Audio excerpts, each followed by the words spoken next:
sabi ni Justice Secretary John Vic, iimbestigahan nyo daw ng DOJ yung mga possible seditious statements kagabi doon sa People Power Monument.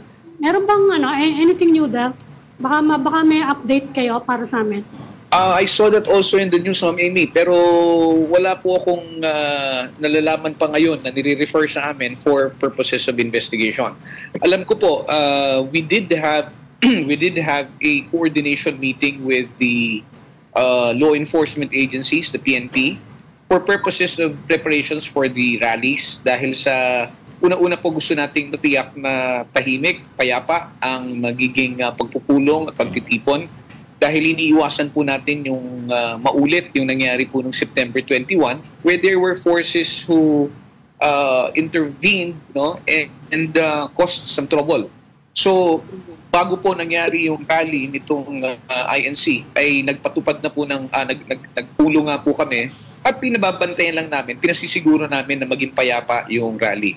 Now, as far as monitoring the statements, I think that's part of law enforcement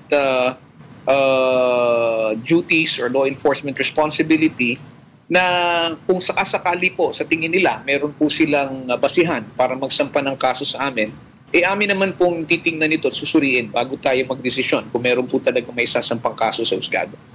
Pero sir, as the country's chief prosecutor, can you tell us in simple layman's language, ano yung mga elements that would constitute sedition? Article 139. Pero, exactly what are we looking at? What would tick the boxes? Well, if you have statements which would try to induce the public to rise up against government, to take arms against government and probably to take measures, to overthrow the government or unseat the government, I think this would fall under that category and would be basis for the possible filing of cases for sedition. Yes, sir. Or sedition. I asked that kasi so far, what we've heard mostly so far are, people calling for people in government to resign. Yes. Would that fall under sedition or inciting to sedition? Sa akin po, sa pananaw ko, sir, hindi pa naman siya papatak doon sa punto na tawag nito.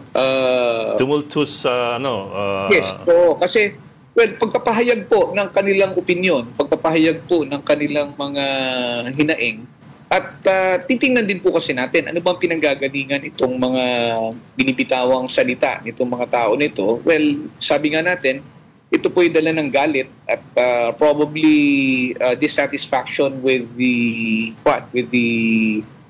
itong mga flood control projects. Siyempre, lalo po hong naha-highlight yan with all the calamities that we're facing, people's emotions really get stirred.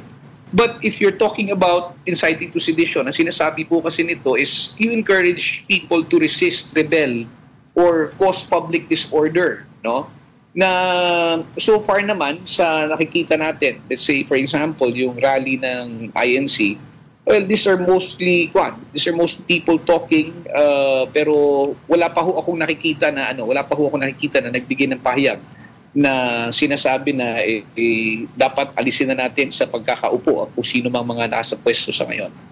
How about calls for the military to withdraw support? Well, that's something. Sinisigaw na yan sa EDSA. Sinisigaw na ng mga UPI at saka nung Maysug. At directly, sumisigaw na sila na pabagsakin ng gobyerno.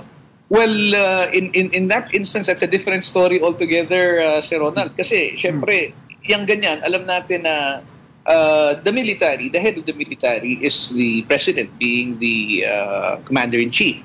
And yes, when you're asking the military to practically withdraw its support as against the president, it already means that you're trying to unseat a sitting president simply because you want the issues that you want to be addressed immediately.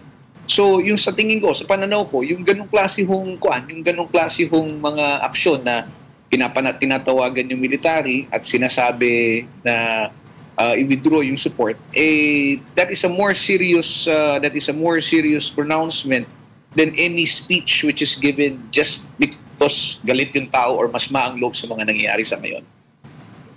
Pero sir, just calling on the military to withdraw support, that to you is already bordering on inciting to sedition? Is that already a tumultuous uprising that would be chaotic? Kasi ang mangyayari po niyan is when you encourage others through words, through writings, no, to rebel against or cause public disorder, what will happen if, for example, the military withdraws its support from the sitting government? Hindi ho ba magkakagulo yan? Para mo nang sinasabi na tanggalin mo na yung suporta mo dyan sa nakaupong mga opisyal dahil sa hindi na namin gusto yung kanilang ginagawa at kailangan po silang ma-unseat. All I'm saying is that this is a more serious call than people just making speeches or ranting or talking about the ongoing disappointments as a result of the flood control projects. Kasi it stirs hatred already. It stirs hatred in the eyes of the people who are in attendance in these rallies, sir. And sir. Pero sir, at the very least, sir, what actions or what elements would tick the boxes and be actionable as far as the prosecution service is concerned? Well, ang tawag nito, kung halimbawa pong hindi na po napapayagan or for example, government is no longer allowed to perform the functions that it's supposed to perform on a daily basis, that's one matter that we have to look into. If people already try to instigate others to start public disorder, that's something also that should be looked into and should be strongly considered. And, well, yun na nga, kung halimbawang sinasabi natin yung maliban sa mga chance, I think those two are the ones which would be considered something which is more serious than any other allegation or any other chance which would be made.